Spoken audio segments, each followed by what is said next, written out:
Since its launch in 2018, the Yamaha MT-09 SP has always been revered as the wild child of the middleweight naked pack. It featured a raucous 847cc inline 3-cylinder engine that was barely contained by the chassis and suspension. Experienced riders found the combination a hoot on the road and the track, although the slightly compromised handling of the original MT-09 SP might have been considered a bit too extreme for less experienced pilots. The Triumph, on the other hand, is a totally different animal, feeling classy from the start and with balance and poise that the MT-09 simply couldn't match. For 2021, though, that all changes as Yamaha's engineers took the latest Euro 5 regulations as an opportunity to thoroughly update and revise the much-loved Roadster. Is it enough to close the gap and overtake the legendary Street Triple RS? Let's find out.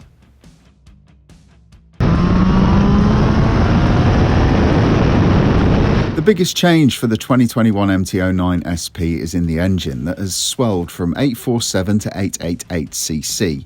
The new longer stroke motor is easier to ride now with a smoother, more refined delivery. It features revised ride-by-wire throttle that is less snatchy than before and is all backed up by R1M derived electronics that brings superbike tech to the middleweight sector.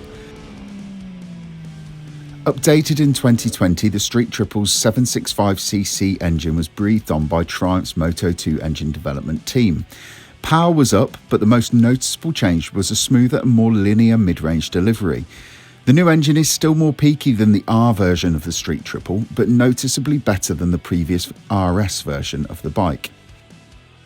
With the changes made to the MT-09 SP's power plant, it still retains the all-important fun factor, while calming down some of the previous bike's snatchy delivery and manic undertones. The 2021 machine feels every bit the animal in the pack, just now with another, more refined and relaxed side to its character. Retaining the KYB Öhlins combo of before, the new 2021 MT-09 SP gains an updated frame, geometry and swing arm mountings.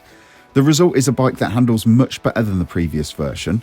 It's more composed in corners and isn't as nervous as the old machine. That said, it isn't a match for the Triumph, which is kitted out with Öhlins at both ends. In comparison, the Street Triple feels more refined, less skittish and still much more like it'd nail a faster lap on track. But on the track isn't where these bikes are meant to live, and out in the real world the MT-09 SP brings the fun factor that the more grown-up Triumph simply can't compete with. Both of these bikes feature top-drawer electronics and rider aids that are honed on the track and delivered on the road.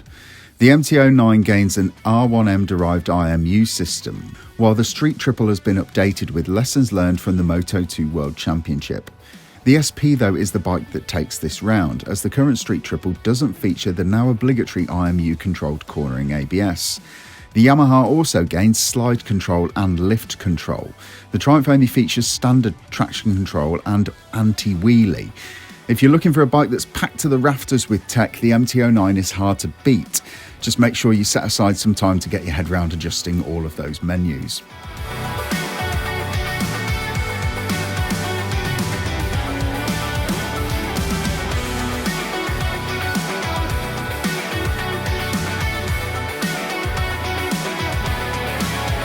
As with any head-to-head comparison, you can either read the reviews, look at the specs and follow your head, or go with your gut and follow your heart.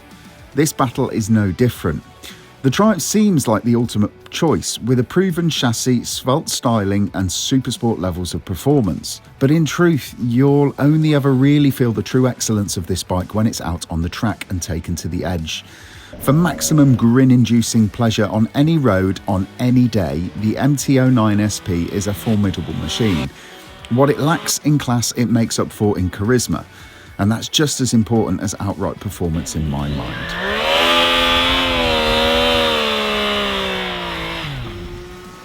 Whether you agree or disagree with the verdict, please do let us know in the comments below. We genuinely do go through them and try to answer as many as we can. Also, don't forget to hit like and subscribe for more of the best motorcycle news, reviews and gossip. But what bikes would you like us to compare? Let us know in the comments below and we'll see what we can do.